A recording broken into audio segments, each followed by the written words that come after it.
Hello everybody, it is Matt Powell with Promec Radio. Hopefully I didn't just blow your speakers out there when I said hello.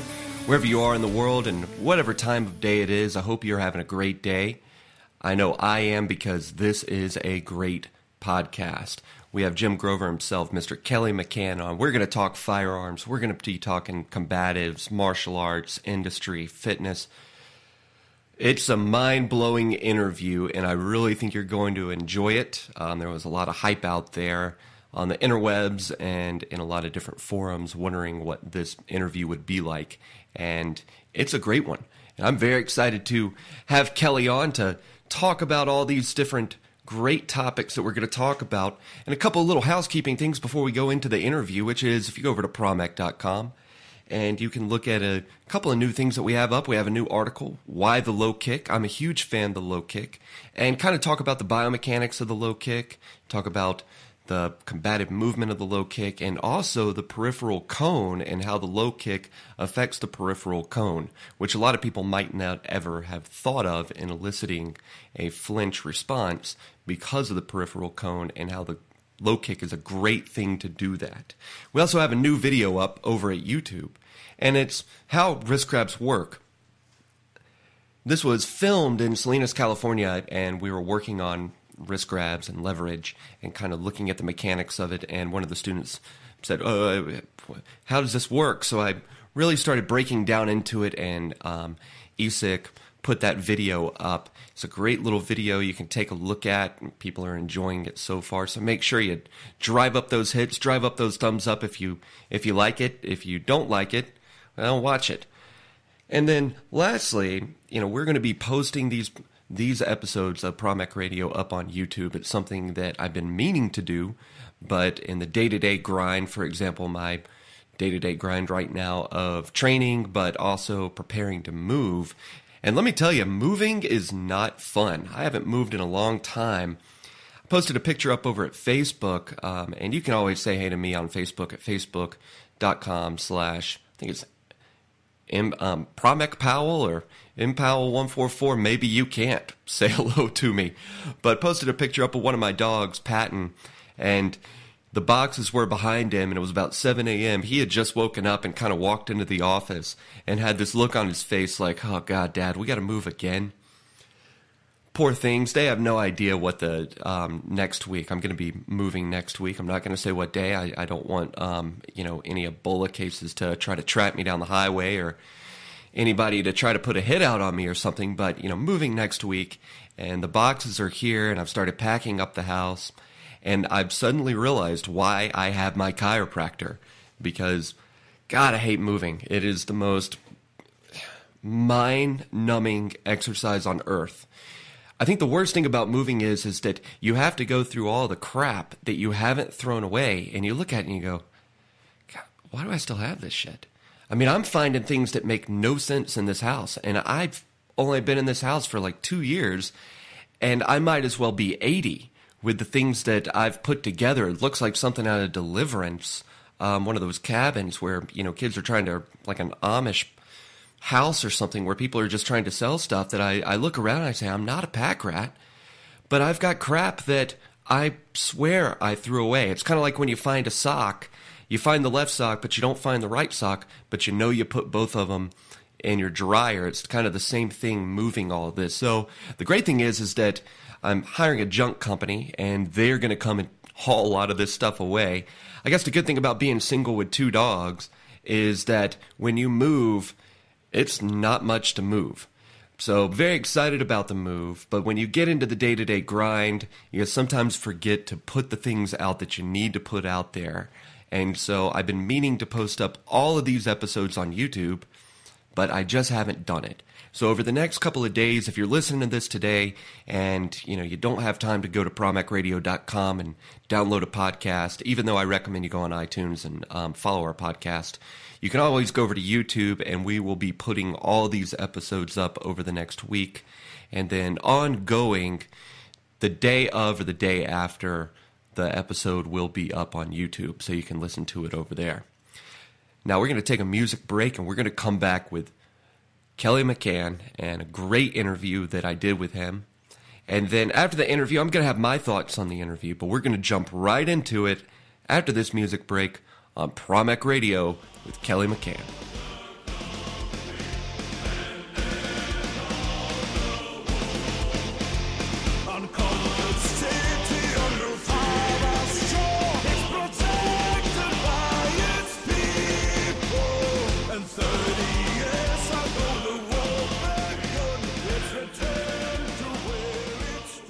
And I've got Kelly on with me. Kelly, how you doing? I'm very well, Matt. How are you? Pretty good. Not too bad. Trying to avoid the Ebola. Absolutely. I'm in here in my suit, my Ebola suit. So if you hear some plastic crinkling or anything like that, that's what it is. But I really appreciate you coming on. I know, there's a lot of people that listen to us in different industries, and I think most people are going to know who you are, even if they don't know the depth of who you are. Can you just give people a brief on who you are? Sure. I mean, everyone or should hate to talk about themselves, so I'm included in that. I'm a former Marine Special Missions officer, and basically was involved in counterterrorism, special operations, special mission unit, tactics, techniques, procedures, and operations for my whole career. And then after that, basically went to work for the U.S. government and did the same types of things, started my own company, and here I am on the phone with Matt Powell. Now, how did you bridge the gap or not bridge the gap, but how did you end up in combatives? A lot of people go through they get the basic combatives training, but you kind of took it to a whole new level. You just went beyond where most people would usually stop. You kept going. Why did you keep going with the combative side of things? Well, I'd always been around it. My dad, taught us as kids, and then I went through, like most kids do growing up, like I did, went through boxing, went through all the kind of combat sports and a martial journey, if you will. And at the end of the day, what I found was that all the martial arts, if you reduce all of them down to their most important components, the things that are really efficient, have a high degree of efficiency, you end up in the same place, I'm not a strict World War II guy, although that's kind of where I came from initially with regard to combatives. Some of that stuff was just awful, and it was just like things that they did based on what they knew at the time and all of that stuff. I kind of have looked at fighting wherever it took place, and including criminal assaults, things that are done in prison, anywhere fighting's done, because just because someone's a bad person doesn't mean that the way they fight isn't valid or shouldn't be mimicked, because it's extremely effective, if it's used for the right purposes. Exactly. So all I did was look through that, and I mean, I've got an ingrained urge to really know and master things, and so my journey, if you will, started when I was 12 years old, and I'm still on it. I mean, the more that I learn, the more I realize I really don't know. What have you found that you didn't know? Well, there's a lot of things. I mean, like just in seeing some of the training that's going on around me.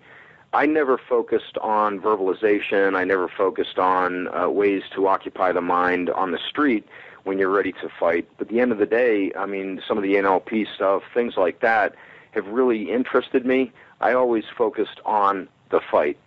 So, obviously in my career, I had to be very concerned with and teach situational awareness, surveillance detection, things like that. And I always had a good or high degree of EQ, emotional, intelligence on the street and feeling things. But what I've grown to learn lately, or at least consider anyway, more than I had before, is the importance of, running your mouth and ways to run your mouth that could actually help you in an attack. Now, when you find something like that, how do you reach out to find people to learn from? It's a tangential journey, so you've got to go through your vetting process, and you've got to find the real guys, because a lot of times people will latch on to something with very facile knowledge about it. They'll just know that it's a buzzword, and they'll start running down that road and promoting what they believe they know. I like to go to the guys that actually know from their own life experience, or because they were classically trained in it or whatever, and that's kind of a job in itself, just getting to the point where you're dealing with a true authority on it. You know what I'm saying? Separating wheat and chaff and really getting to that guy. And then once you get with that guy, even then I'm a skeptic at heart. So what I'll do is I'll hear what they have to say. I'll study it. I'll take it on board. I'll apply it in training. And then it's only until it's gone downrange and guys give after-action reports or can feed back to you true validity. You know, I mean, like, this actually happened to me. This is what happened. And then, of course, you got to worry about anomalies. So it can't happen just one or two times. It's got to be a trend that I'll actually accept it and say, okay, there's something to that, you know.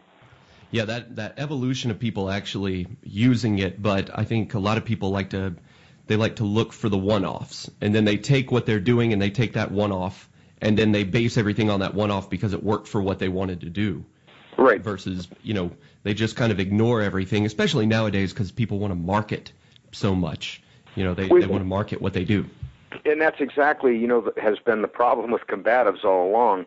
Combatives is a very finite thing. You know, it's not like a martial art where you have an interest in keeping a student engaged over many years to give them a black belt or anything like that. I mean, combatives is finite by design. You're supposed to have a small toolbox that you truly master. So the problem is when you go on these little side journeys is that you don't end up with this huge freaking toolbox that is now just overwhelming and no one can maintain mastery. You know, I mean, you know a lot of things, kinda, but they betray you under duress because you don't really know them. How do you think you get around, because, I mean, people are going to continue training in the martial arts, whether it's with mixed martial arts or traditional, beyond the combatives. How do you make sure that they retain what you're teaching them, so if something were to happen to them, instead of going to the things that they know on the peripheral, that they stick with the things that they know?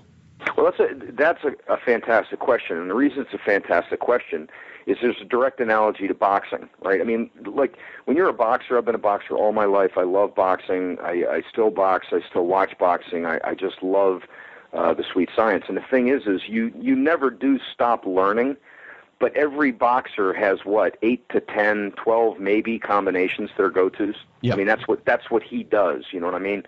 And everything he does in a fight, his whole game plan is to set those things up. Well, combatives is the same way, and I mean, I'm not denigrating the martial arts in any way. You know, I love the martial arts. I love the people that do it. They're very sincere people, and they're after the same thing that a lot of people are, which is like something to be, you know, involved in. That's a life journey that they can consistently get better in. Where it goes wrong is when you have, like, for instance, a system that has in it 800 techniques. Well, nobody can maintain mastery of 800 techniques. You know, and if you took a sixth dan and said, okay, today we're going to have you demonstrate to proficiency every single technique that has gotten you to be a sixth dan, it would be an absolute train wreck, right? I mean, the guy would be like, oh my God, you know, how am I going to do that? So combatives is the antithesis of that. Combatives is, I've got these things in my, even when I teach courses, Matt, I'll teach, like, you know, so many individual tasks. And I tell people right up front, all of these are not for you because of your attributes, like Bruce Lee used to say, you know, because of your height, your weight, your speed, whether you have injuries or not. You're going to take about, you know, 20 of these things, 18 of these things, and you're going to own them. You're going to say, man, these things I find very easy to do. I can do them powerfully. I can do them quick. I can do them reliably under duress. And that's your takeaway. You know, I mean, that's just human nature. So, I mean, I think that the problem is a lot of these side journeys, to come full circle, bring people down roads where they just keep saying, and I hate this. One of your questions was, you know, what do you really not like that happens, is that term, here's just another tool in your toolbox. I don't want any more tools in my toolbox. You know, I want exactly what I need so that when I reach into it, I pull out the exact right tool and I can fix what the problem is. This wrench works all the time. Yeah, absolutely. I know this screwdriver works all the time. I remember, you know, the Russian martial arts became the big deal, and everybody was running towards Sistema. Sure. And I ended up over in Krasnodar at the Kalashnikov school, going back and forth for years. And it was a combative school. That's what they studied, was combatives. And they had forms of Sambo, forms of this, forms of that, but the basis was science, and it was all about combatives and refining everything that you had and using science to be the best at the limited number of things that you could have. But they used to, and I still make fun of psychic energy and empty force and things like that. Rightfully so. But they always used to say, maybe it does exist, but what if it doesn't work? What works is this knife hand chop. That's Works. Exactly right. This is the physical side. Stick with that, and you can do that over on the side. I think a lot of people, they want to take that quick route to get there. Well, everybody wants the magic button. You know what I mean? Literally, whether it's shooting or combatives or anytime there's a consequence involved, a consequence being that you could get injured or hurt or killed, people want a formulaic answer. And it's like, okay, so what you're saying is, if I do this, then I'll be okay, right? And that, to any responsible combatives or martial arts instructor, the answer should be, I don't know. I hope you're okay, but I don't know what I don't know what the state of the man who is attacking you is. I don't know, his musculature, whether he's high, whether he's pissed off. I don't know whether you did it absolutely correctly. I don't know. If you shoot 3 guys the same way with the same handgun in the same place, you're going to get 3 different reactions. So combatives is the same thing. If I hit you this way, I'll get a reaction, but I can't be sure what that reaction is going to be. I just know there's going to be one. Where do you see now? It always women. People want to target women. They want to market to women, and I see it's the whole strike them 50 times like Bruce Lee, or do this or do that. Where do you see with women the most effective training? Is it the big weapons, big targets? In the philosophy of, because combatives, there's a lot of strength, a lot of power, a lot of speed in there. Sure. That sometimes women lack. Where do you see women, what attributes do they have?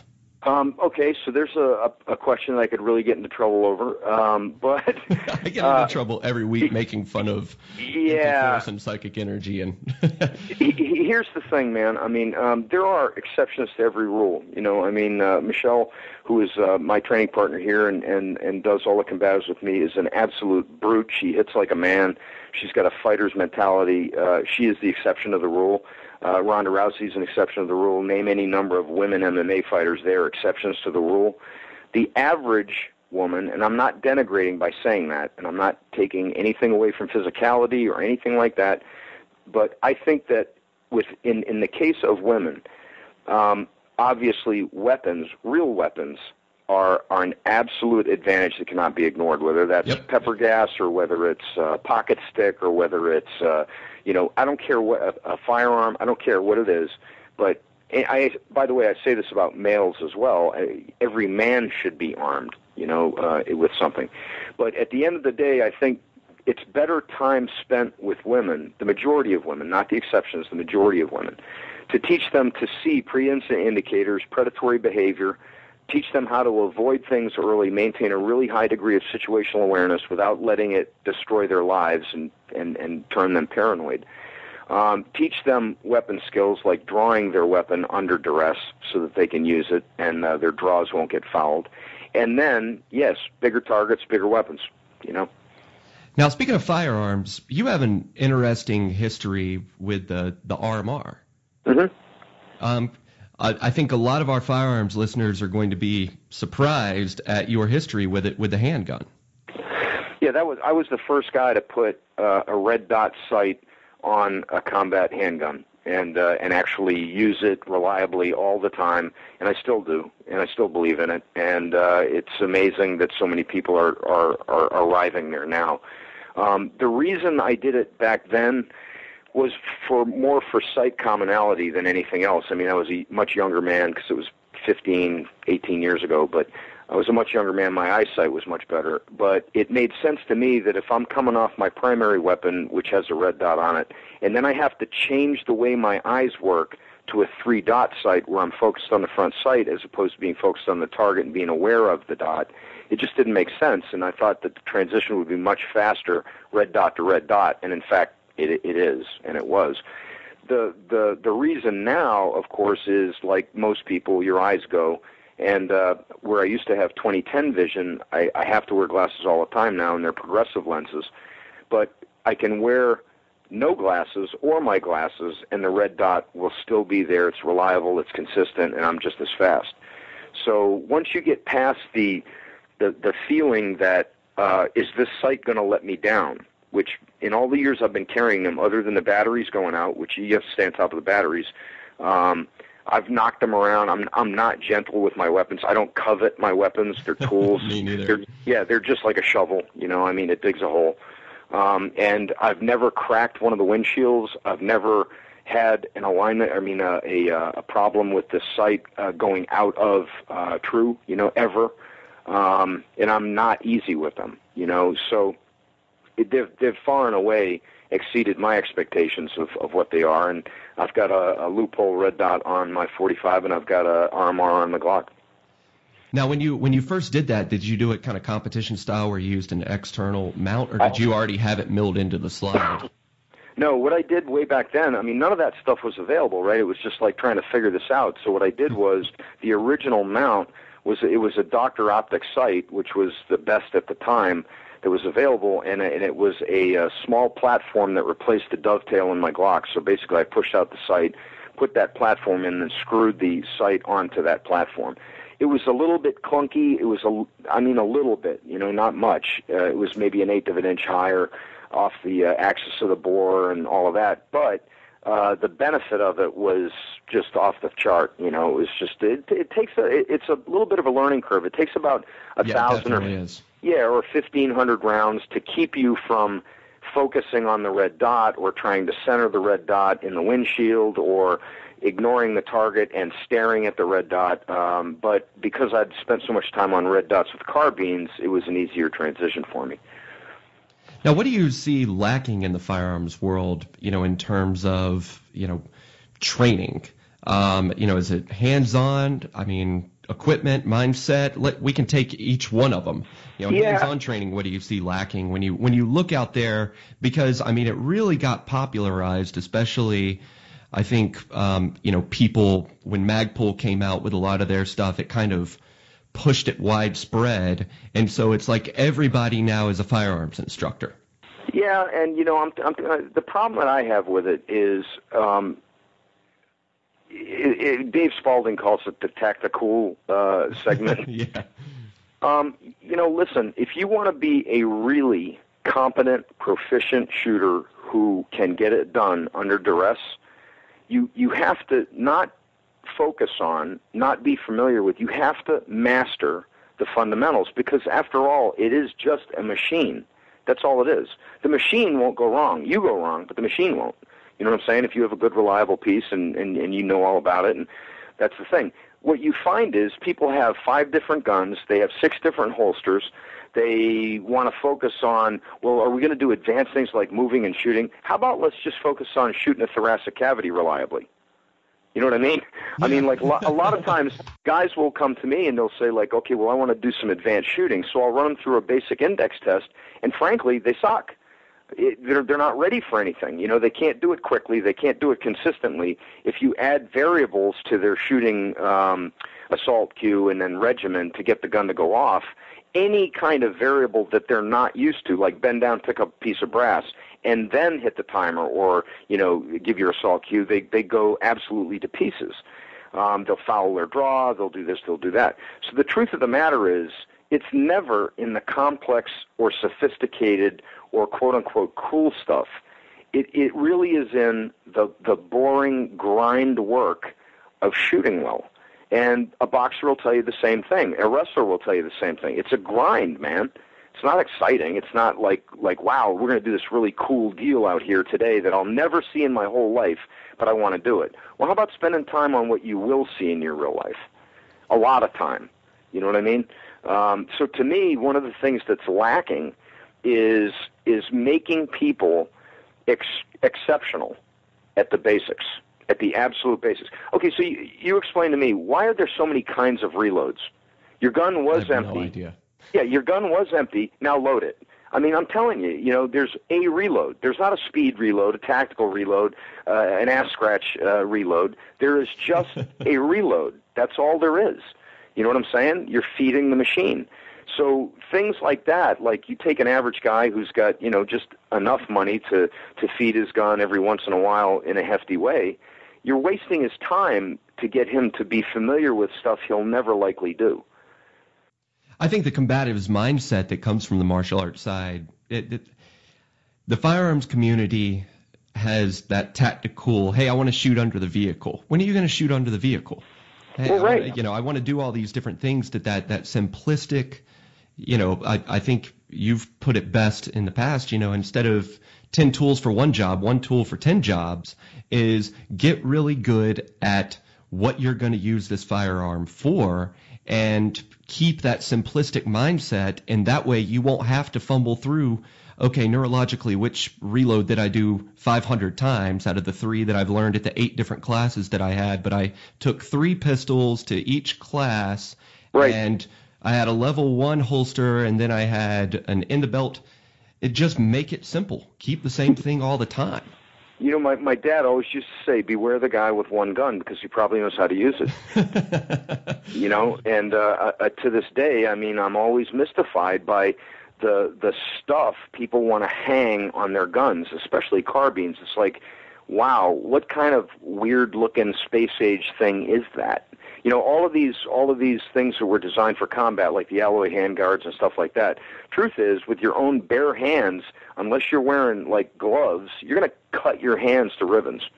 You know, so why would you, if you're a homeowner and you have a carbine for, you know, home defense or anything like that, why would you want that weapon designed that way? Doesn't make sense. You know, so I think that there's a lot of things that are done just because people, it becomes a hobby as opposed to it being utilitarian. Well, the market also feeds the hobby. Sure. You know, I mean, you're going to have people trying to, God bless them, make as much money as they can. I know going to SHOT, you know, this was my 4th SHOT show last year. And every year there's more and more patches, more and more bags, more and more different types of rifles. And everybody, I don't want to say everybody, but everybody's 400 pounds. That's right. You know, so it's like, okay, you've got all this stuff, but I guarantee you that if you're with your loved one and they go down, you couldn't run them 150 to 200 yards to safety. Which again goes to, if you are truly concerned about your ability to take care of business, okay, and you are 400 pounds and your belly's over your belt and you have to like literally move tissue to do your draw, you're not going to do that quickly under duress. And by the way, like you said, you're going to gas. So if it's a hand-to-hand struggle to get to your gun, what kind of shape are you in? You know, that goes to that whole gun fu mentality. Like, I don't need to know combatives because you know I'm always armed. Yeah, but that doesn't answer the mail. You know, everything isn't. In fact, the majority of things are not shooting situations. The majority of things are unarmed combat situations. Yet that hurts. You got to go out on the mat. You've got to be, you know, fairly fit. You've got to go out there and be in some pain routinely in order to be able to, you know, recall it under duress. Where shooting is fun, man. You go out, you stand in the range, no one hits you. It's fun. We started working with Sage Dynamics. We've been doing Sims classes for about 2 years here, public, civilian Sims classes. Sure. And it's such an education for people that they just have no idea what poor shape they're in. They have no idea how, you know, that poor shape is going to affect their weapons manipulation under stress. Well, and all these things just start playing into it, and they go, oh, man. The next time you run one of those Sims courses, you know, for these guys that are, you know, competition shooters, and I'm not denigrating anybody here, so please don't, you know, anyone go crazy or anything. But all I'm saying is for people who are used to shooting at things that don't shoot back, what you need to do is line them all up, and from about 15 feet away, walk down the line, shoot everyone in the back of the calf with the Sims. Then pull 2 students, have them properly protected, and have them stand and just draw and fire at each other, and you see what happens. And that's with paint. All right. So again, when there's a consequence, when there's a pain consequence. Like you get hit by that thing, you go, oh, that was not pleasant. I just really didn't like that. Watch what it does to people's draws. Watch what it does to their movement. Watch what it does to their ability to hold and shoot. That's the kind of thing I'm talking about. The thing that makes you be able to hold and shoot is discipline and being in shape and having done it over and over and over under every kind of situation you can imagine. There used to be a system out there that would, it was like a FAT system, but it may still be around, but it used to actually shoot things at you. So when you came in, you'd see the screen and you'd have to react to what you saw on the screen. But as you started to engage, this thing would actually shoot these balls back at you. And it was amazing to watch people deal with that. Now, how do you pick of course, it takes years of training and teaching, and the third segment of the interview, we're definitely going to get into the teaching. But the training at the Crucible, if you can tell people, what the Crucible is, and how much you see at the Crucible that dictates the forward flow of how you adjust training. Well, yeah, all of that's based on after-action reports. You can't go to the Crucible if you're a civilian. You can only be government or law enforcement. Yeah. That's the way it's always been. In a few cases, corporate clients that we know will come through there. But other than that, we're dealing with real operators that actually go out and operate and have done since the beginning of the company, which is back in '91. So the amount of hands-on experience that both we as operators ourselves have seen downrange, and then we as instructors to operators are privy to their after-action reports and guys that come back through and say, whoa, what we ran into, and this really did, help out and work. It really is a self-validating kind of situation. You know what I mean? The information that we put out, the way that we trim it down, what we focus on, really and truly is the deal. It's not like it's conjecture. It's not a theory. It's not like we just kind of said, hey, what would work? All of these things have been tested under duress. And I think that that's the strength of it, So at Crucible, obviously people still come, all the groups and organizations and agencies that always did still do. And so there's a reason for that, I guess we're doing something right. All right, so we're going to come back. I think you're blowing people's minds, because I think especially in the younger firearms world, the guys that, have just gotten involved in the past 2-3 years, mainly, the tactical, the Gyarados and so forth, they're not used to this type of talk. And, I've found this out, that they're not used to the realistic combatives talk, but they're very, very open to it, because I think a lot of them recognize where they're failing. Well, Matt, when we come back, you ask me what gun I carry every single day, and I guarantee you I'll surprise people. All right, so we're going to take a quick music break, and then we will come back with the Rapid Fire with Kelly McCann.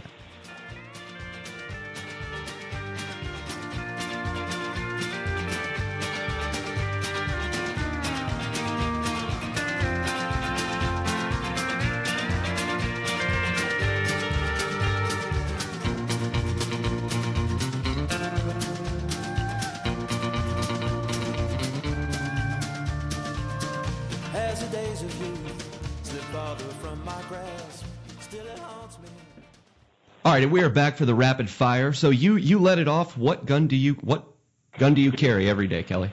5-shot revolver.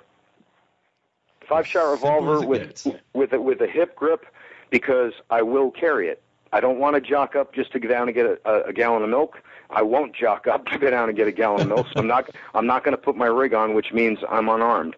There's absolutely no reason for me not to put that 5-shot revolver in my waistband. So if you were to take the revolver versus like an M&P Shield or something like that, why the revolver? Because I know what your answer is going to be, but I think there's a lot of people out there that don't know what your answer is going to be. Because it's a hammerless design that I can shoot through a pocket, and as long as I press the trigger, I know it's going to go off. Now, what round? What do you chamber in that? I never go the crazy route. I never go plus P+. I just shoot, plus P maybe. Honestly, something that performs well. I like some of the more special ammo, but at the end of the day, I don't care if you give me ball ammo. I know where the round's going to go, so I'm really not.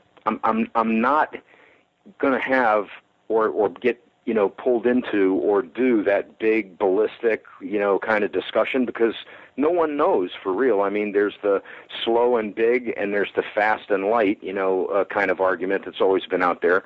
But as one of my old colonels, who was one of my mentors, always said, no matter what you put in my hand, I get it. I press the trigger, it comes out the end, and the guy falls down dead. So if he doesn't fall down dead, keep pulling the trigger. And I mean, it was an epiphany for me as a young guy to hear a guy that had so much combat experience say that. You know what I mean? How about shoot well?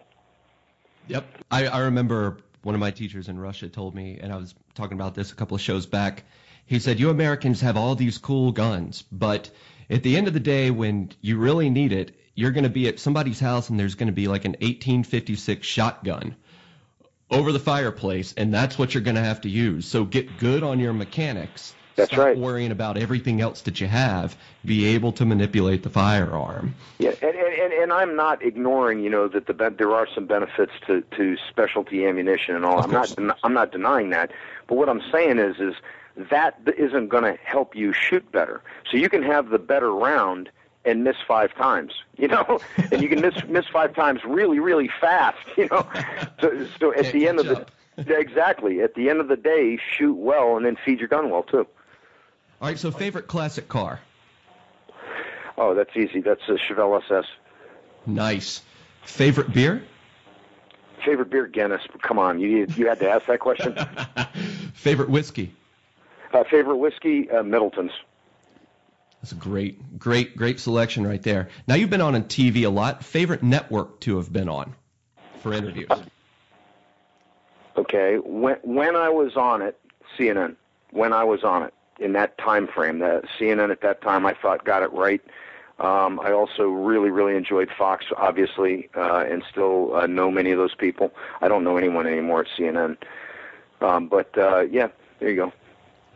Okay. Favorite piece of martial art equipment for training? Focus mitts. Focus mitts? Perfect. All right. And let's see here. You're going through them so fast that I'm like, add more. Okay. Favorite course you've taken, that you've personally taken? The favorite course that I've personally taken? Probably back in the day, the HRP, the Marine Corps HRP, High Risk Personnel Course, was a really, really well put together course to take people and move them from doing drop leg holster stuff on assault teams into concealed carry and all that. It was a really good course. Your favorite course that you take martial art wise? Did I take martial arts wise? Or boxing. Your favorite boxing?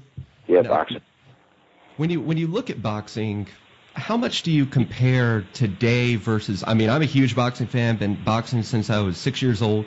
With my family, and then through high school, college, even today, still love it. We still have a ring in the gym. When you look at today's boxing versus yesteryear, where do you see the differences? Is it the athleticism, or is it the science that goes into the training? What do you think makes them better? Yeah, I think it's the science that goes into the training. And as a boxer, boxing went to sleep for like 2 decades, right? I mean, it was just awful. It was just absolutely terrible. But now it's back, and there's some really exciting fighters on. I mean, there's some really exciting new boxing on, so like the idea that MMA's replaced boxing, boxing's dead. No, it's just that MMA came alive, so now you've got that combat sport too. But boxing, I think, will always exist, sometimes better, sometimes worse. But when you look at something like Maidana Mayweather, or you look at like Canelo Alvarez and some of these guys, I mean, if you're not in awe of their skill, you're not looking closely enough. They're absolutely incredible. And you're right, it went to sleep. But now that it's woken up, I've found myself lately at night just on YouTube watching matches, just catching up.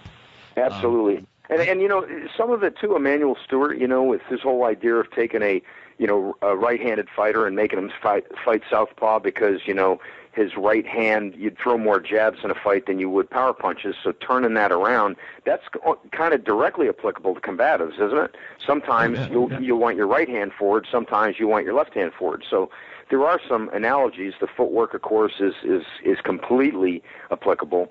Head movement, the defense, things like that. It's just a fascinating thing. Favorite shoes for training and favorite shoes for being on the job? Favorite shoes for training, wrestling shoes. I like, just the Reflex shoes are great for training. You won't catch your ankle and roll your foot. They're lightweight, but they still give you some protection. And then I like Merrells. I like Merrell footwear for out on the job. It's always that line between Merrell and Salomon. Yes, it is. Yes, it is. Yes, it is. I used to be a big Merrell person, and then I'm like now Salomon's, but I've been wearing Vask lately.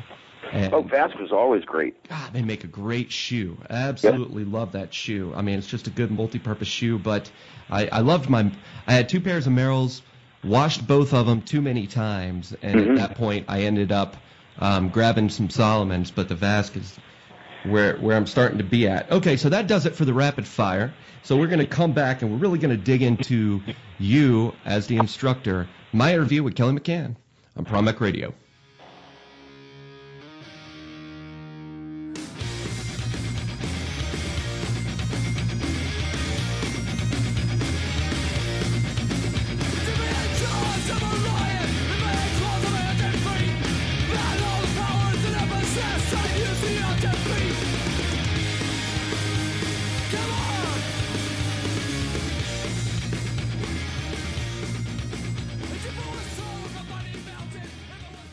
Wow, what a lot of information.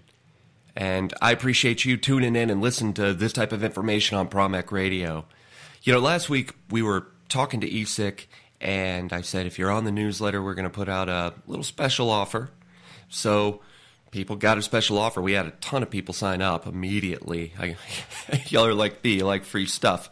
But you can always go over to Promec.com and join the newsletter, where you're going to get 25% off in the shop, as long as the internet and Promec exist on the internet. And I guess if we don't exist on the internet, you can try to come to my house and get stuff for 25% off. With this moving sale, I might just give you things. But we always appreciate people that jump on the newsletter and get the great information that we put out every week. I'm going to try after the move to put a lot more information out there on the newsletter. A lot of old articles, things that people, they start following us this year or last year, and they don't know that I was writing stuff back in 98. And so we're going to try to put a lot more of that information out there. So go over to Promec.com and join the newsletter, and you can use your coupon code that comes with the newsletter. You not only get 25% off, but you also get, a great interactive PDF manual. If you've never seen one of these, we were the first people to put them out in the martial art community. That is an interactive video manual through Adobe, and you can get that. It has 9 videos in it, and then you can go over to the shop and you can use your coupon code to get 25% off over in the shop. And remember, you can also go over to warriormode.net and check out ESIC's incredible Warrior Mode products that he puts out. And make sure you go back through time and listen to the other podcasts that we've had. Now, let's go ahead and get right back into it with my interview with Kelly McCann. All right, and I am back with Kelly McCann. Now, you're famous for the Jim Grover series. That was sure. The first thing I remember being a kid and being at a gun show in Marietta, Georgia, and somebody had a ton of your videos on a table. They weren't counterfeit, were they? No. It looked pretty legit. Of course, I don't remember. That was back during the Clinton years, where everybody was so paranoid that the ATF was going to arrest them that everybody was looking around. Does my SKS have the wrong stock on it? But you've had so many different products that you've developed, and so many articles written. What would you have done differently or developed differently in creating the different products that you've had, especially in the beginning? Nothing, honestly, because I started doing them out of passion. You know what I mean? Here's the reality. Here's what people don't understand.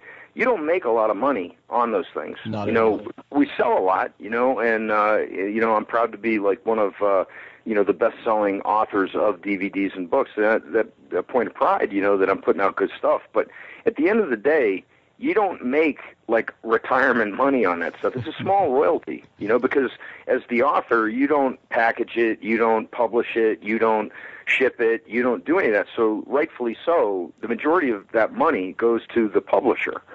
So all of the products that I do are really born of passion, you know. So I wouldn't have done anything differently. I've never made a gratuitous DVD or tape, and I've never written anything gratuitously either. Is there anything that you look back at and say, I probably could have done that better? No, we nailed it pretty good, man. I mean, I'm proud of every product. The only one that I was unsure whether there was enough meat in it, and it was right during, a lot of things going on, the anthrax and the sniper and the 911 was Living Safely in Dangerous Times, and that was, Mike Janich was at that time with Paladin, and he said, it makes sense to do like a general personal security tape for people. And I was like, is there enough meat on that, you know? He said, well, yeah, for the people that aren't going to shoot, they're not going to do this, they're not going to do that, but they still want to know how to protect themselves or how to read incidents, how to, do things. That was the only tape that I was kind of unsure of, but it ended up selling well and everything. If there's not a real action element in the things, I didn't know that it would be seen as having value. I know guys my age that are coming up, and we've put in some time and different things, and everybody's doing their own videos, writing their own books. Well, not writing their own books. Nobody's doing that much anymore. But they're doing their own things. I only ask because there's always that one thing that everybody can kind of take away from somebody who's done it as well and has been as successful as you have at it. Well, thank you, Matt. To figure out those types of things, because I know today with digital publishing or digital download, everything's downloadable, so people like me control it, but you sacrifice that not going through the publishing company, which gets that larger audience out there. You're exactly right. I mean, and that's the other thing is, I forgot to mention that what a publisher does, a publisher also advertises it. Yep. So like you can be a really good guy. I mean, you can have like really stuff that people want to know or need to know or anything like that. And you can make a high quality video and it can be really well done. But if you don't have a distribution chain and you can't advertise, it's not going to go anywhere, and that's the other thing that the publishers, it takes a lot of money to run a full-page color ad in any of these periodicals. I mean, it's not cheap, Oh, I know that from Black Belt. Mm-hmm, that's right. Now, how has your presentation style changed from when you very first got out and started teaching publicly to today? Have you evolved in certain ways? Have certain things altered in the way that you teach from when you first started to today? Yes, it's even more simple. It's even more simplified because, I probably I've taught hundreds of thousands of people, and I'm talking about across the spectrum from the very, very top of the food chain all the way down to, the soccer moms and all of that and everything in between. And so I think what's happened over the years is I've been able to see what the common difficulties are in things, what the common questions are, what the common elements of interest are, and so it's allowed me or enabled me to make my teaching even more efficient. It's very, very succinct, it's very efficient, and it gets right to the point. There's no wasted time. If someone pays me $350 for a 2-day seminar, I'm not going to waste their money. So I don't want to just sit there and run my mouth. I want to run my mouth exactly with what they need to hear, and then let's get out on the mat and do it. Let's get through as many of these things as we can. I know I always tell people, because teaching now for 10 years, and I always tell people, just get out there and teach. I don't care if you're first starting off, I don't care if you make $1 or you lose $1. If somebody will ask you to go somewhere and teach people other than your students, go. Okay, so Matt, you've been teaching 10 years now? let me think here. 15. I've been at it for 15. Been teaching for 10 years on my own. So you tell me, and what you just said to the audience, how many courses did you do for free, gratis, just to get out there and start teaching? What was it, the first 3 years, the first 2 years? That's what you do. That's what you do, man. More money, slept on more couches. Yes. I mean, just slept in my car for one seminar just to be able to get the exposure to to different types of people. Yeah, because people think that suddenly they're going to anoint themselves an instructor and they're going to command money. It's not. You have to build a grassroots following. You have to prove yourself that what you have is valuable and people want to know it and do it. And then that very powerful word of mouth is what happens. And especially with social media today. I mean, honestly, the guys that are starting out today have it much easier than we did back in the day, because back then you didn't have Facebook. You didn't have tweets. You didn't have any of that stuff that immediately puts word out to how many people. Yeah, but I don't think that they have, when you look at social media as a complete basis, that I think they do well right now, but there's no legacy there. I mean, people always get mad at me when I say this, and it's not meant insultingly to him, but it's a point of fact. For the firearms community, if Chris Costa died today, I don't know who takes up that mantle for Costa Ludus. Right. And there's a lot of people out there and in the martial art world, that I don't see a legacy out there. I see social media getting my money now, and I don't see anything that goes beyond that gets to the level of somebody like you. Well, there is that legacy there. There is the people that continue it on. I mean, we're all going to die. If I die tomorrow, I know what students of mine carry on what I do. Sure. But the truth is, and by the way, I am old, so I've been doing this longer, But the truth is, there's a lot of guys out there right now listening to this podcast who are extremely competent and very good instructors, and they hold themselves back. Here's the thing about being an instructor and putting yourself out there. Number one, you have to be able to walk the talk, right? And we've all seen any number of guys who talk a great game, but one look at them and you can say, that guy can't take care of business. What, are you kidding me? Wow, Okay, well, there's that problem. So you truly have to be proficient, and you truly have to, know what you're doing, and you should command a depth of knowledge and all of that. Secondarily, you have to be willing to put yourself out there. A lot of people say, well, if I do that, then just everyone on the forums is going to, start doing it. Okay, well, if what you're saying is valid, then it stands up. In other words, don't let that cow you. I mean, that'd be just a chicken shit thing, wouldn't it? I mean, to say, well, I've got something really good to say, but I don't want, some guy behind a computer who never goes on the range, pot shooting me. Are you kidding me? What are you made of? So like, if you are all that, and you have something that you believe people want to hear, then say it. You should go out there and say it. I don't think a lot of them have the social interactive skills that,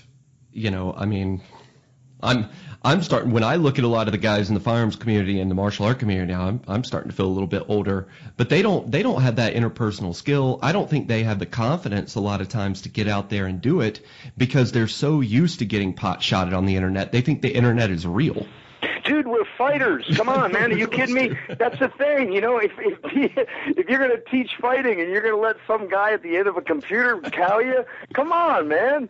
Then you shouldn't. Yeah. So the way I look. A student of mine, he asked me one time. He started teaching on his own, and it was like his second year doing it. And he goes, "Man, people are still challenging me to fight." I said, "Are you fighting them?" He said, "Yeah."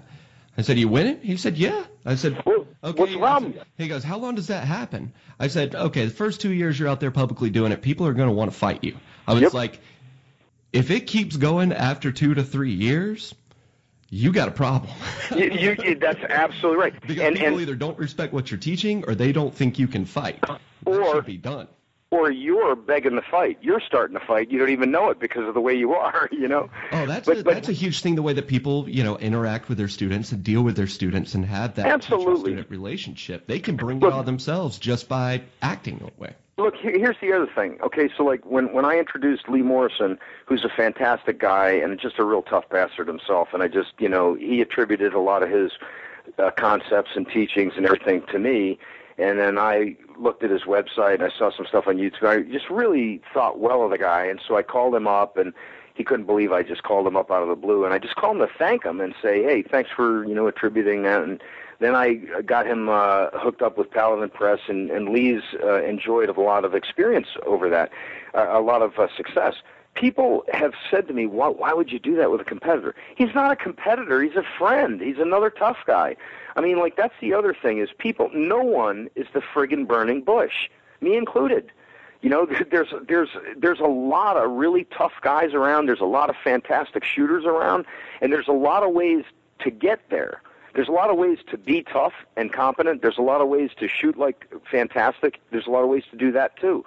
Where people go south is they start thinking, well, but it's an insult to me if someone does it differently than me. Look at the standard, right? If you in your head know what a good shooting standard is, like you say, if I could shoot like that, then I'd be competent and I'd be able to take care of business no matter the situation. Who cares how you get that? As long as you can shoot to that standard. You see what I'm saying? Yeah.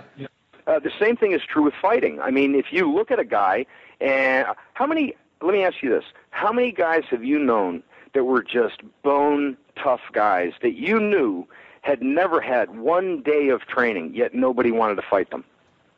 A shitload, right? Yeah, whole bunch. Oh, well, see, there you go. So what I'm saying is, this isn't a big global competition to be anointed the combatives instructor or the shooting instructor.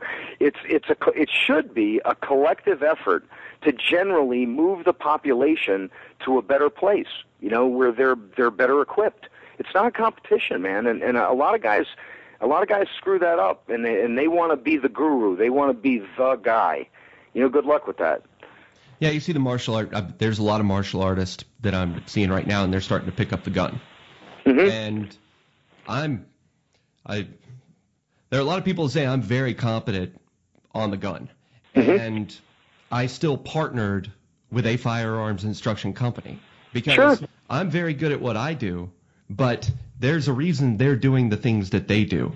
And it's better to work together, and we'll both push out, and we'll both make the industry understand what we're doing and come around to it versus, I'm just going to get an NRA pistol certification. I'm going to start teaching myself. Well, but the other thing is the fact that you do that and have that gun company do that doesn't make you less of a proficient shooter. Right? It doesn't. I mean, like, you could stand shoulder to shoulder and say, look, I can do this too, but this is the business you're in, so you do it. That's a strong thing. That's not a weak thing. That's a strong thing. Now, when it comes to teaching, what have you found over time, the conceptual difficulties that people have a hard time getting in, the civilian world, in the law enforcement world, in the military world? That's an easy question, and that is the hardest thing to make them understand is how easy it is to hurt somebody. And the reason is because they've been led to believe by people who have a commercial interest that it takes a lot of money, a lot of time, and a lot of effort to learn to do that. So when you tell someone, look, if you put your hands up in what we call starting position 4, you're basically palms out, hands pointed towards the person that you're talking to. And he hasn't hit you yet, but he's going to. His nostrils are flared, his fists are bunched up, he's all pissed off. You see a vein on his forehead. It's coming. And you just decide to stick your hand in his eyes. There's nothing he can do to stop you from doing that. And people will look at me and they'll say, but it can't be that simple. But it is that simple. But it can't be that simple. But it is that simple. You know what I mean? I mean, that's the hardest thing. The same with shooting, Matt, is people will negatively reinforce themselves on the range. They'll shoot poorly, then they'll say, I can't do this. I can't do this. Well, the fact is, if you keep saying that, you're right. You can't do it. But the minute you say, I can do this, and then the first time you do it, you say, well, I just did it, so now I might as well keep doing it. It isn't hard. It's positive self-talk. That's the hardest thing to get people to realize. They think that, oh my God, I mean, to get to the level, you just work hard, man. It'll come. People don't recognize their power. I mean, they don't. Not at all. I mean, I have a student, Danny, law enforcement, great girl, athletic. She's a bruiser, but she came from boxing, and then she was in the police academy, and her teacher called me up and he said, look, she's got firearms. I am out of my league. I need to send her to you because what I'm teaching her is going to end up getting her killed. So she came to me, and I put her in a class full of hosses, big old boys that like to fight. And she learned very quickly she can hurt somebody. That's exactly right. The human head is a bowling ball. Just stick your fingers in it and move it. The cupped hand strike on the ear is going to get a response. But until they're able to do it and actually see that they can do it, they put that power in the instructor, they put that power in the teacher, they put that power in the system. That, without this, I can't do it. No, you can do it. We're just kind of making you better at doing it. Exactly. I'm just showing you a path. That's all. You already have it in you. You just have to let it out. And that's the other part of the problem, is mentally disregarding the consequences so that you let yourself do it. You know what I mean? Like, you'll always hear boxers, right? You got to get your shots off first. Get your shots off first. Okay, well, why isn't he getting his shots off first? He's not getting his shots off first because he doesn't feel like he can adequately defend himself to get close enough inside to get his shot off first. All right, the problem is the guy's defense, not his offense. Yep. He doesn't have faith in his positioning. He doesn't have faith in his guard. He doesn't have faith in it. Exactly right. So he won't put himself at risk in order to get in there and put the other guy at risk. So, that's the biggest challenge as an instructor is the student's mind. It's to get inside his head and walk around. Getting inside that person's head, how much of it is education and how much of it is being taught and how much of it is experience for that person that has that doubt in their defensive skills? They don't want to go on the offensive. Yeah, this is a swag, I'm just giving you a swag, but 25%, academic, where you sit down, you try to show them the logic and what you're saying and lead them down the road. But as you know, you can't argue or talk somebody into it. They have to see your performance, and then they have to be able to visualize themselves performing like you. So then when you get out on the mat or you get out on the range, it's that positive reinforcement, a lot of touching on the range, a lot of positive talk to them. So the minute that they do something adequately and correctly, you immediately jump on that and say, okay, you've already done it. Now you've done it, so you can just keep doing it. You've proven to yourself that you've done it. That won't happen when in courses where the instructor sees himself as more important than the students. The instructor has to see the students as more important than he or she. And unfortunately, in a lot of cases, both in dojos and martial arts communities and on the range, they don't. It's all about them, and it comes through in what their product is. How do you see MMA and UFC? Have they adapted your teaching style any due to the students that are coming in? I always say, it used to be that you had some tough kids come in that came out of karate, and at least they had gotten beat up pretty good in a very disciplined manner, versus now you get MMA people that want to come in and, I hate to say it, but showboat a little bit and take it to the ground as quick as they can. Has, the prevalence of MMA and UFC adapted your teaching style to students that come in? A tiny bit, but I've incorporated in the academic presentation, very specifically, having been born of combat sports, right, boxing, Muay Thai, and all that. Yeah. Having been born of that, I can speak to the differences between the two, and I can speak meaningfully about the differences between the two. And I think that what I've got going on academically in the classroom makes people kind of rub their chin and go, I got it, I see. For instance, I'll give you an example, eye pokes, right? So like the finger jabs to the eyes, we all use them as combative instructors. Anybody who's ever seen an MMA fight has seen what a professional MMA fighter does when he's unintentionally poked in the eye. Yep. Now can you imagine when it was intentional? You see, and then people go, oh, right, yeah, see, so it's a different thing, and then people get to realize, okay, this isn't a game. In fact, when I teach combatives, I only teach you to use unarmed skill to get to your weapon. I mean, sometimes that, because of the ferociousness of it or the urgency of it, it stays unarmed until the guy's, really damaged or hurt or the threat stops. But honestly, you should only use combatives so that you can make enough space to draw your weapon and up the ante and stop it. You know what I mean? Yeah, there's a reason in MMA you can't groin shot. There's a reason people tap. There's a reason you can't hit him in the eyes, hit him in the throat. Certain chokes aren't allowed. And or single digit manipulation, or wrist manipulation. Actually, I mean, there are some just downright nasty submissions that you can do in Sambo and some of the other Japanese jiu-jitsus that are disallowed in MMA because you break wrists. I teach when it comes to grabs and leverage and so forth, and I catch crap from the MMA crowd because they don't understand the power of teaching wrist grabs and teaching wrist releases and manipulation of the joint. Because it hurts. And if you can get a hold of it, but you learn so many lessons through working with just your hands and the wrist. I couldn't agree more with you, and I also do teach some of that. But what I basically do is, like, if you grab my wrist, right, I know where that hand is. The threat's coming from the other side, so why don't I just punch you in the face?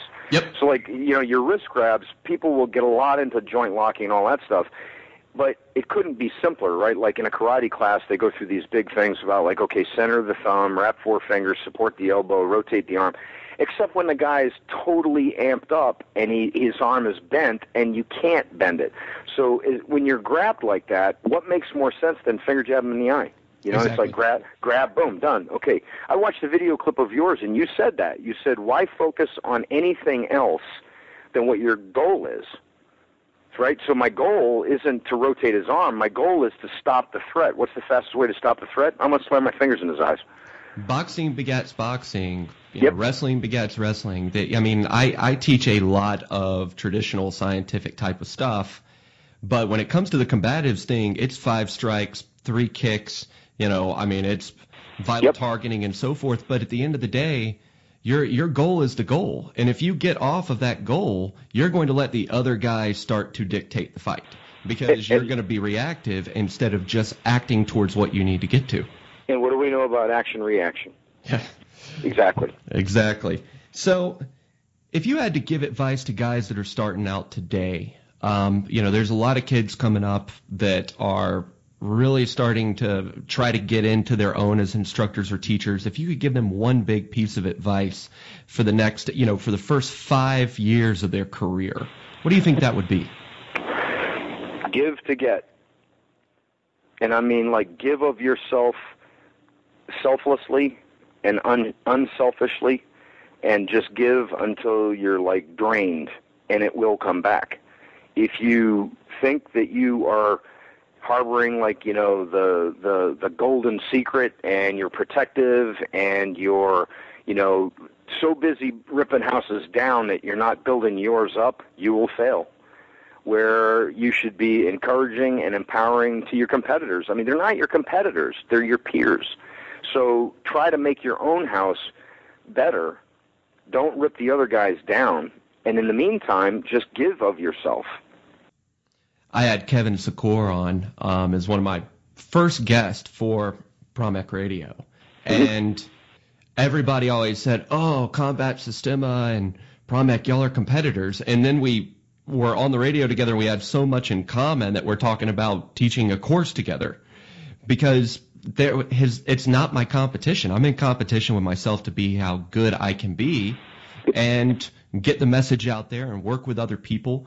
And this, even just having this podcast, people are dumbfounded by the fact that I bring on people that I was going to against him. Who cares? I was going to say that. I was just going to say you're an example because, like, well, yeah, but you're trying to build your business, and aren't you bringing other guys and exposing them? Who cares? Yeah. Hey, you know what? We get a lot of listens, and they're going to be people that they like something that somebody does more than what I do, and that's fine. If you started here and you got something from me and you moved on, hey, you weren't going to stay around anyway. Eventually, I was going to do something that bored you or offended you or, something like that, not intentionally, that you were going to move on eventually. If I can bring on good quality people that you might move on to for some of your studies and still stay with me on certain things, I'm fine. Well, Matt, how many people are you a product of? Oh, God. See, how many people am I a product of? You know what I'm saying? I mean, like, come on. Too many people want to just act like they showed up one day. And that's right. They were the best. And yep. I give all that. I mean, I have a video that's out there. It's called Bridging the Gap. And it was one of the first. In 2011, I started teaching publicly again. I took some years off to where I only taught privately to really hone down on my teaching skills. Mm-hmm. You know, most people just kind of, hey, I'm just going to teach until I figure out how to teach. Mm-hmm. And, you know, I really had to make sure that for what I was teaching it right. And in that first video that we did, I quoted you directly. And people were like, why are you quoting him? I was like, because I've learned from this guy. Yeah. I've never sat in a room with him, but good Lord, when somebody has that many products and that many books, you're going to end up picking up something from him. I sure as hell didn't make it up. Yeah, and there's that's strength. That's not weakness. That's strength. Well, I think that's what happens when you, for a lot of martial art and for, you know, even the shooting side, people that haven't been shot at, people that haven't had a gun pulled on them, it gets you to a level of confidence where you really don't care about that type of stuff anymore. All nope. Competition. Who cares? It's petty. Yep. So what's the future for you? What's the future for Combatives and Kelly McCann, Crucible, and so forth? Well, I mean, Crucible, you know, does what it does, and my day-to-day interaction with Crucible isn't much anymore because I'm focused on Combatives now. And Michelle, my partner, and I, we're basically just promoting this, and we're basically going worldwide. I mean, we just got back from South Africa. We're going to Australia. We're going back to South Africa in February and March next year. We're going to Germany, Italy, Canada. We've got sites across the United States that we're going to. Chicago. In fact, we'll be in Mineola, New York, the 15th and 16th of November. And then we'll be in Chicago, and that is on the 6th and 7th at Fortiza Fitness out there. So we're just promoting this brand. What we've learned is this place as a destination is great. People like to come and sit at the pub and after a day of training and all that stuff. But at the end of the day, when you roll in travel cost and lodging and tuition, you know, it's hefty. You know, whereas when we go to them, we can offer better rates. It's easier for them, the students. So it's an extension of what I was saying. It is all about the students. It's not about us. If people want to get a list of classes that you've got coming up, what's a good website? You can go to www.combatives, KEMBATIVZ.com, or you can go to our Facebook page, which is way, way, way more active, and that's the Combatives Civilian Training Center. And we will have all of that linked up, guys. So if you're listening and you'll see the links that are there. If you're listening in the future, you can always scroll back through and you'll see the links there. If you didn't pick them up, if you're driving down the road, you can look back and get that. Kelly, I really want to say thank you for coming on. You know, it's a huge educational experience for me because I've never talked to you. I've never met you, even though I am going to make it to that pub. It's a great outstanding, man. Are you going to be going to the SHOT Show this year? Or?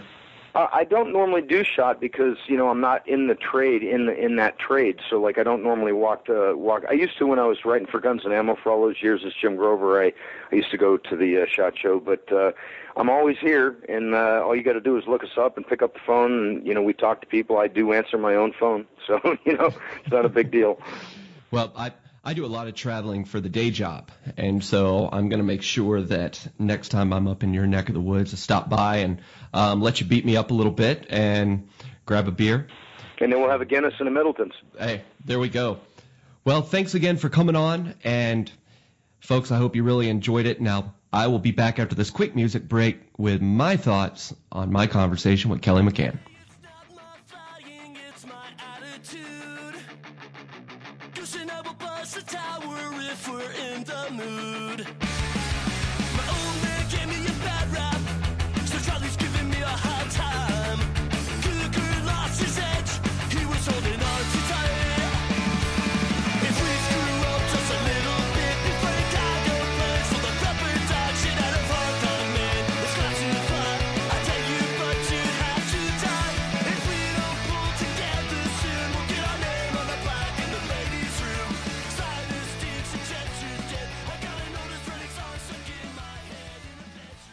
Okay, take a breath, take a breather, take a moment.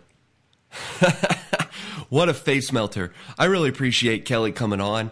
I mean, you talk about just energy and knowledge. It's that knowledge that is very difficult to find out there when it comes to instructors, and it's something that you only get over time of just being able to refine your message and refine what you do and refine the way that you teach, that when you can go on a podcast and you can talk and be teaching while you're on the podcast, it's an incredible thing. So I really appreciate Kelly coming on, and I can't wait to get out there and spend some time with him, grab a beer, and get some training and just pick that brain. Maybe I can find some type of machine to just suck some of that knowledge out, because he's got so much.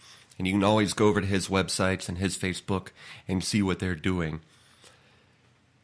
The question of combatives, and it's something that I recently wrote about with the traditional martial art, mixed martial art, and combatives divide. You can see it posted up over at promec.com. Is the nature of each one, and Kelly said it perfectly, that combatives is the basis for all martial art. Everything just branches off from there. And it's one of the things that I discussed in that article a couple of weeks ago. The question becomes, what do you do after you've learned the basics of how to defend yourself, you've refined it, you've become good at it, you've gone through scenario training, you've proved it to yourself? What do you do? What do people do? You know, Kelly still boxes, he's doing fitness, he's doing different things. I've continued, my study in the way that I do things, gotten deeper and deeper into different firearms and weapon systems. Some people just go off and do whatever. One of the things that I always did with Promec is that I knew at a certain point that I had gotten to the level through experience in the field and also through training that I was not particularly worried about taking care of myself. The confidence was there, the knowledge and experience were there. Then at that point, what do you do? I like to call it bridging the gap, moving from one level of training to another. And what I did was I took a step back and started developing the teaching methodology behind Promec. Promec's always been a very scientific system. I've gotten crap from people over time. You're the Bill Nye guy of, Bill Nye of martial art world. You're the science guy of martial art world. And people say it in a derogatory manner. But the reason I do it is because I feel like martial art is a long-term study. Combatives is the short-term study. Refining combatives is the long-term study. And then you have to have the idea behind what you're doing to make it combative. It's like Kelly and I were talking about that, people go out, they pick up the gun, they get real fancy. They got 6 rifles, 3 holsters, 18 different loads of ammunition. They got 4 tactical knives on them, and none of them are thinking about what they would do if the shit hit the fan. It's having the combative mindset, which is the mindset of simplicity to get the mission done, that you have to approach everything that you do in the beginning. Even at work, if you're at the office and you're given a task, you work that task as simply as you can to its logical conclusion so you can move on to the next thing and you become efficient in time. No matter what you're studying, no matter what you're taking on, you have to be willing to have the mindset of simplicity and the mindset of effectiveness to get it done. In martial art, it's about defending yourself. If it's in the ring, it's about winning and getting to your goal. If it's with firearms, it's about protecting yourself unless you're hunting, and then it's about getting the right shot at the right distance. These types of things they're so vital, but I think we get off in the minutia of the politics and the industry and the social media and the media, and it starts to just become so numbing to our psychology. We start to lose our own power. We start to lose our will to win, and the things that we know that we can do to win, because, as Jeff Bram said, there's nothing worse than finishing somebody else's race. So what I want to encourage you to do is that look at the things that you're studying. Look at the things that you're training in, whether it's martial art or it's fitness. What are your goals? Where do you want to be?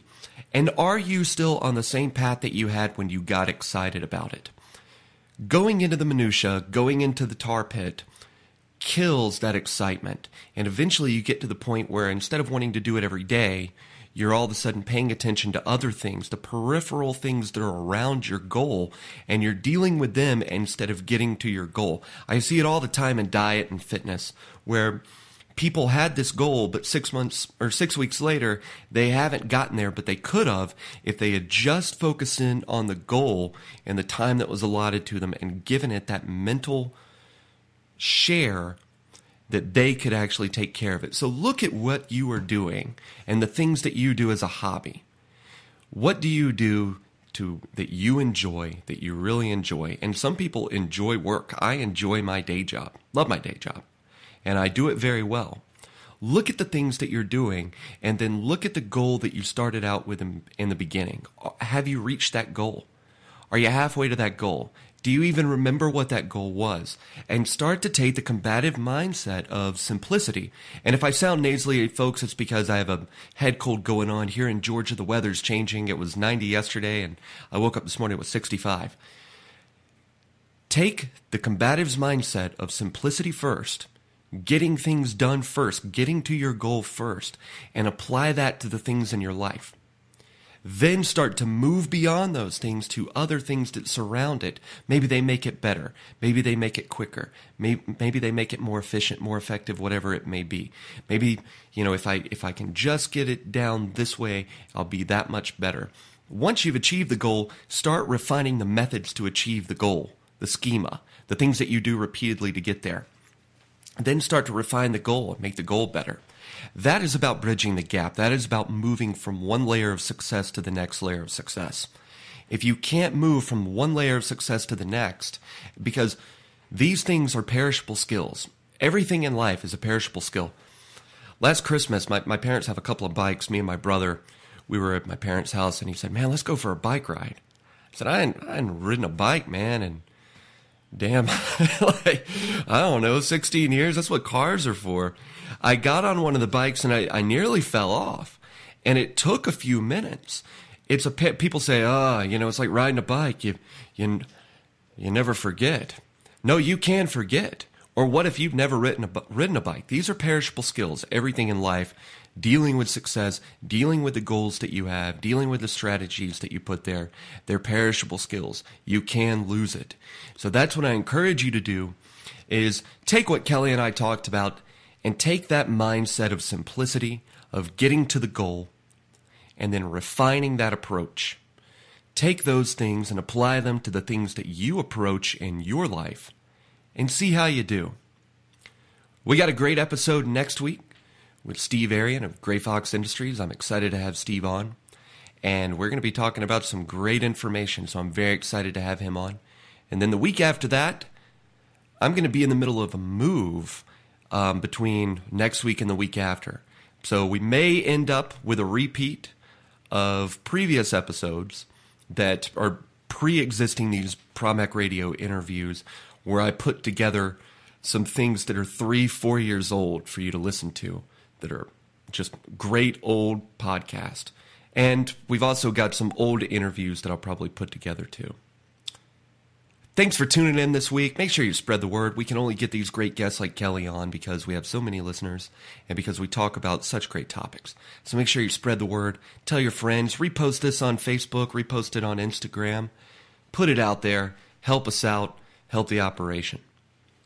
Make sure, as you go forward in the week, that you are efficient at the things you're effective at, and you're effective at the things you're efficient at.